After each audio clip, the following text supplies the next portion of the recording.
Rajasthan police की vacancy के अंदर कैनल बॉय की यहाँ पर रिक्वायरमेंट जारी किया गया है। उस राजस्थान पुलिस के अंदर जो कैनल बॉय है यानी डॉग कैनल बॉय, उसका फॉर्म किस प्रकार से आपको फिलअप करना है, इस वीडियो में आज हम इसकी बात करने वाले हैं। तो आपको स्टेप बाय स्टेप सारी प्रोसेस इस वीडियो के माध्यम से हम बताएंगे। वीडियो को पूरा देखिएगा, इसकी बिल्कुल भी नहीं करना है। तो चलिए स्टार्ट करते हैं आज का वीडियो शुरू करने से पहले हम आपको इसका नोटिफिकेशन दिखा देते हैं और उसमें आपको बता देते हैं कैसे आपको क्या करना है। तो चलिए हम चलते हैं रिक्वायरमेंट पर। तो आप देख सकते हो ये इसका नोटिफिकेशन है जो 14/11/2022 को जारी किया गया है। राजस्थान पुलिस के अंदर राज्य विशेष शाखा राजस्थान जयपुर, इसमें जो विज्ञप्ति जारी की गई है 14/11/2022 को जारी की गई है। इसमें लिखा हुआ है संयुक्त शासन सचिव गृह ग्रुप 1 विभाग राजस्थान जयपुर के प्रपत्र क्रमांक P442 ग्रे 180 दिनांक 30/8/2022 को ये द्वारा राज्य विशेष शाखा राजस्थान जयपुर से सीधी भर्ती हेतु राजस्थान चतुर्थ श्रेणी सेवा भर्ती एवं सेवा की अन्य शर्तें, इस नोटिफिकेशन में नियम 1999 के प्रावधान के अंतर्गत स्वान दल हेतु चतुर्थ श्रेणी कर्मचारी यानी कैनल बॉय के 8 पद पर नियुक्ति हेतु सहमति पत्र उपयुक्त पदों के लिए आवेदन पत्र आमंत्रित करता है। तो यहाँ पे कैनल बॉय के चतुर्थ श्रेणी जो पद निकाले गए हैं उस पदों के यहाँ पर भर्ती की जाएगी और जो भी स्टूडेंट इस भर्ती के लिए इच्छुक है वो इस भर्ती में फॉर्म अप्लाई कर सकता है। उसके लिए हम आपको बता देते हैं जो रिक्त पद की जो क्वांटिटी है। यहाँ पर आप देख सकते हो रिक्त पद महिला जो सामान्य है 1 पद यहाँ पर रखा गया है, पुरुष के लिए 5 पद यहाँ पर रखे गए हैं। BC वर्ग जो है उसके लिए एक भी पद नहीं है, महिलाओं के लिए पुरुष पद है जो उसके लिए 1 पद है। अनुसूचित जाति महिलाओं के लिए 0 पद और पुरुष के लिए 1 पद, यानी कुल 8 पदों के लिए भर्ती प्रक्रिया शुरू की गई है। जो भी स्टूडेंट इस भर्ती को भरने के लिए इच्छुक है वो ऑनलाइन फॉर्म इसको अप्लाई कर सकता है। तो आपको बता देते हैं इसमें जो मानदेय रहेगा यानी सैलरी रहेगी वो आपके जो रिक्त पद हैं यहाँ पे वेतनमान यहाँ पे 5200 से 20,200 रुपये यहाँ पर रखी गई है। उसके बाद में जो इसका ग्रेड पे है वो 1700 रुपये रखा गया है। उसके बाद में जो आपका 30/10/2017 के प्रोबेशनल काल 2 वर्ष की अवधि के लिए उपयुक्त पद पर नियत फिक्स मानदेय रुपये 12,400 रुपये देय होगा 2 साल के लिए। उसके बाद में आपका जो रहेगा वो 20,200 रुपये रहेगा और 1700 रुपये पे ग्रेड यहाँ पर आपको मिलेगा। इसकी जो एज की बात कर लेते हैं तो यहाँ पर 1/1/2023 को 18 वर्ष कंप्लीट कर लेनी चाहिए और उसके बाद में 40 वर्ष तक की एज तक ये स्टूडेंट फॉर्म अप्लाई कर सकते हैं। उसके बाद में यहाँ पर छूट की जो आयु सीमा दी गई है ऊपरी सीमा से 5 वर्ष की छूट यहाँ पर दी जाएगी, जिसमें SC BC वर्ग की महिलाओं को ऊपरी आय में 10 वर्ष की छूट यहाँ पर दी जाएगी और विधवा विभिन्न महिलाओं के लिए कोई आयु सीमा नहीं रहेगी। इसमें जो शैक्षणिक योग्यता मांगी गई है वो आप देख सकते हो। अभ्यर्थी को किसी राजकीय अथवा राज्य सरकार से मान्यता प्राप्त विद्यालय से न्यूनतम 5वीं कक्षा उत्तीर्ण होना आवश्यक है और साथ में देवनागरिक लिपि में हिंदी का व्यवहारिक ज्ञान होना जरूरी है एवं कैनल की साफ सफाई और देखभाल का अनुभव भी यहाँ पर होना चाहिए। आपकी जो शारीरिक योग्यता मांगी गई है उसमें आप आवेदक का जो शारीरिक और मानसिक स्वास्थ्य है वो अच्छा होना चाहिए। उसमें ऐसा कोई भी मानसिक या शारीरिक दोष नहीं होना चाहिए जो उसकी सेवा संपादित करने में बाधक हो। और इसमें जो चरित्र प्रमाण पत्र मांगा गया है वो भी आप यहाँ पर लगा सकते हो।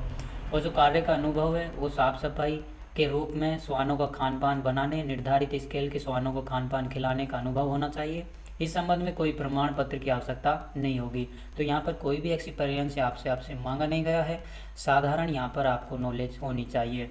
इसमें बात कर लेते हैं फॉर्म किस प्रकार से आपको अप्लाई करना है और कितनी फ़ीस यहाँ पर रहने वाली है। तो फॉर्म अप्लाई करते हैं तो सबसे पहले आपको फॉर्म अप्लाई करने के लिए आपकी SSO ID पर लॉगिन करना होगा। अगर आपकी पहले से SSO ID बनी हुई है तो आप उसी पर लॉगिन कर सकते हो। अदरवाइज़ आपका जो न्यू रजिस्ट्रेशन है वो SSO ID के माध्यम से न्यू रजिस्ट्रेशन करना होगा। न्यू रजिस्ट्रेशन करने के लिए आपको एक Gmail ID की आवश्यकता होगी। तो चलिए फॉर्म भरना स्टार्ट करते हैं, किस प्रकार से आपको अपना फॉर्म भरना है। तो आप देख सकते हो सबसे पहले मैं इसकी जो मेन साइट है उसकी वेबसाइट पर आ जाता हूँ। तो यहाँ पर मैं सर्च कर लेता हूँ SSO। आपको भी इसी प्रकार से अपने ब्राउज़र में SSO सपोर्ट करना है।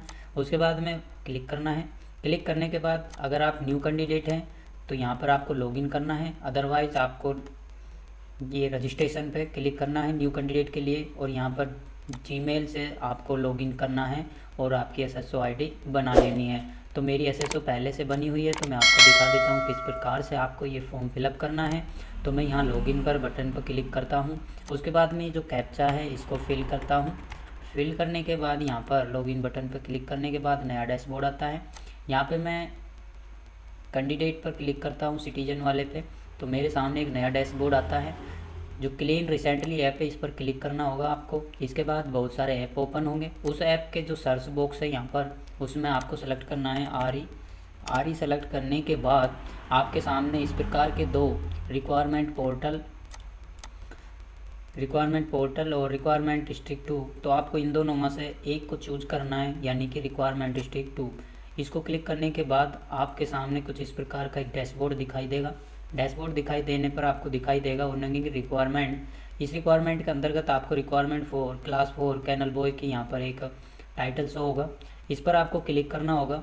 अप्लाई नाउ पर क्लिक करते हो तो कुछ इस प्रकार का डिस्क्लेमर आपके सामने दिखाई देता है, please update detail, one time registration page, requirement portal profile. तो इसमें OTR होता है, वन टाइम रजिस्ट्रेशन, वो आपको कंप्लीट करना होगा।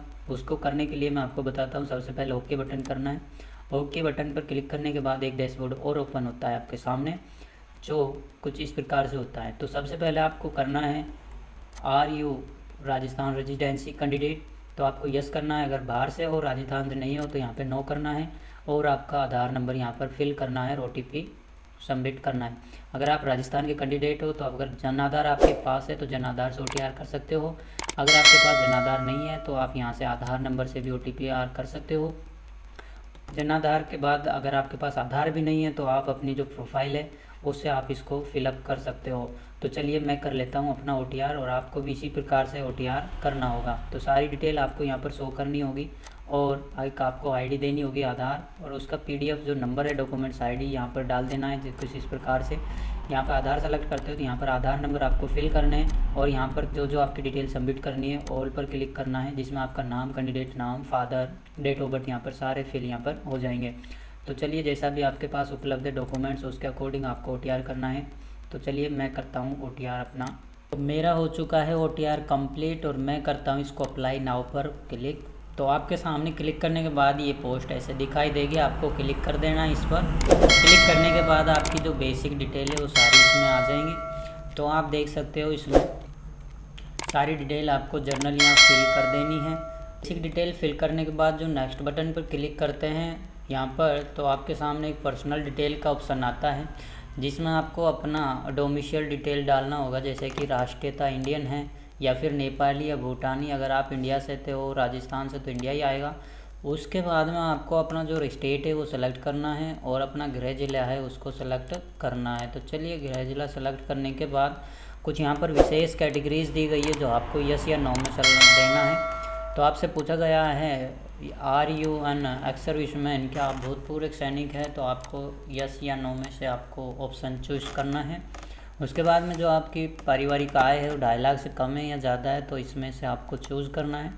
यस है तो यस करना है, नो है तो नो।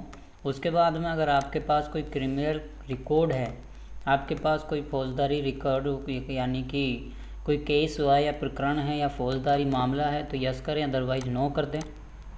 अगर आप यस करते हो तो यहाँ पर आपको पूर्ण विवरण यहाँ पर देना होगा, कैसे क्या आपके जो केस है उसकी डिटेल यहाँ पर आपको देनी होगी। तो अपने कोई फ़िलहाल कुछ नहीं है तो आपको यहाँ पर नो कर देना है, हो तो भी आपको नो करना है क्योंकि यस नहीं करना है। यस करते हो तो आप उसमें फिर दिक्कत होगी, तो यहाँ पर नेक्स्ट कर देना है। नेक्स्ट करने के बाद आपकी जो क्वालिफिकेशन एक्सपीरियंस है, शैक्षणिक योग्यता, उसको आपको फिलअप करना है। यहाँ आपको 5th क्लास का जो स्टार में दिया गया है ये भरना बहुत ही ज़रूरी है। आपको यहाँ पर सब्जेक्ट ग्रुप भरना होगा, आप उसमें ऑल जनरल सब्जेक्ट भी डाल सकते हो। उसके बाद में जो बोर्ड है वो बोर्ड का नाम यहाँ पर लिखना है, रोल नंबर आपको डालना है, परिणाम परसेंटेज है, CGP है, आपको जैसा भी है वो आपको डाल देना है। आपने कब पास आउट किया था वो भी डाल देना है और आपका परसेंटेज क्या था वो भी आपको यहाँ पर फिल कर देना है। तो चलिए उसके बाद में आपका आता है 8th स्टैंडर्ड 8वीं पास का, यहाँ पे आपको डिटेल डालना है। तो जैसा भी आपके मार्कशीट में है वैसा आपको फिल करना है। मैं आपको दिखा देता, डेमो के रूप में आपको बता रहा हूँ, आपको सही सारी डिटेल भरनी होगी। उसके बाद में जो 10th क्लास की मार्कशीट है उसके अकॉर्डिंग आपको यहाँ पर अपनी डिटेल डालनी होगी। तो यहाँ पर आपको ऑल डिटेल डालने के बाद सबमिट पर क्लिक करना होगा और यहाँ पर जो नेक्स्ट बटन है इस पर क्लिक करना होगा। इसके बाद आपको यहाँ पर नेक्स्ट बटन पे क्लिक करना है। क्लिक करने के बाद जो आपका फ़ोटो और सिग्नेचर होता है यहाँ पर सबमिट करना है। उसका साइज़ होगा 50 से 100 KB के बीच में। उसका जो फॉर्मेट होगा JPG और PNG के बीच में रहने वाला है। यहाँ से आप फ़ोटो सेलेक्ट करना है और ओके बटन पर क्लिक कर देना है। उसके बाद में जो आपका फ़ोटो रहने वाला है वो 20 से 50 KB के बीच में रहेगा और जो इसका फॉर्मेट रहेगा वो JPG और PNG के बीच में रहने वाला है। यहाँ पर आप अपने साइन लगाने हैं। साइन लगाने के बाद नीचे बॉडी मार्क मांगा है, अगर है तो यस कर दे, अदरवाइज नो डाल दें इसमें। उसके बाद में नेक्स्ट बटन पर क्लिक करना है। उसके सामने आपके फ़ोटो और साइन प्रदर्शित होंगे। अगर फ़ोटो और साइन ठीक है तो नेक्स्ट बटन पर क्लिक करें, अदरवाइज़ फ़ोटो चेंज करके दूसरी लगा सकते हो। जो आपकी सही फ़ोटो उसको ही लगाना है। और उसके बाद में आपको नेक्स्ट बटन पर क्लिक करना है। नेक्स्ट बटन क्लिक करने के बाद आपके सामने फॉर्म का प्रीव्यू दिखाई देगा। इस फॉर्म को अच्छे से जांच कर लेना है। जांच करने के बाद ही इसका पेमेंट आपको करना होगा। पेमेंट करने के लिए नीचे आपको दिया गया है घोषणा पत्र, ऊपर दिखाई दे रहा है आपको। ये एक डेमो के रूप में, इसको फाइनल सबमिट ना माना जाए और इसमें कोई भी टोकन नंबर जनरेट नहीं किया गया। तो टोकन नंबर जनरेट करने के लिए नीचे घोषणा पत्र इसको क्लिक करना है। क्लिक करने के बाद में यहाँ पर जो फाइनल सबमिट बटन है इसको क्लिक कर देना है आपको। क्लिक करने के बाद यहाँ पर एक पॉपअप आएगा, इसको ओके करना है और फाइनल सबमिट कर देना है। ये आपका एक चालान दिखाई देगा जो 50 रुपीज़ का काटा जाएगा। जिसका 2.5 लाख से इनकम कम है उसका 50 रुपीज़, अदरवाइज 10 रुपये यहाँ पर एक्स्ट्रा चार्ज यहाँ पर दिखाया जाएगा। नेक्स्ट करने पर नेट बैंकिंग और यार कार्ड से यहाँ पर आप पेमेंट कर सकते हो। यहाँ से नेट बैंकिंग पर क्लिक करते हैं तो आपके सामने फिर से एक पॉपअप दिखाई देता है जहाँ पर आपका यूज़र नेम और पासवर्ड मांगता है नेट बैंकिंग का। अगर आपके पास नेट बैंकिंग है तो आप नेट बैंकिंग से कर सकते हो, कार्ड है तो कार्ड से कर सकते हो। तो ये था आज का वीडियो जिसमें हमने बताया राजस्थान पुलिस का एनएल बॉय का किस प्रकार से आपको फॉर्म अप्लाई करना है, बड़ी आसानी से, बड़े स्टेप से। और अगर आपको फिर भी कोई दिक्कत है तो हमें कमेंट करके पूछ सकते हो। धन्यवाद।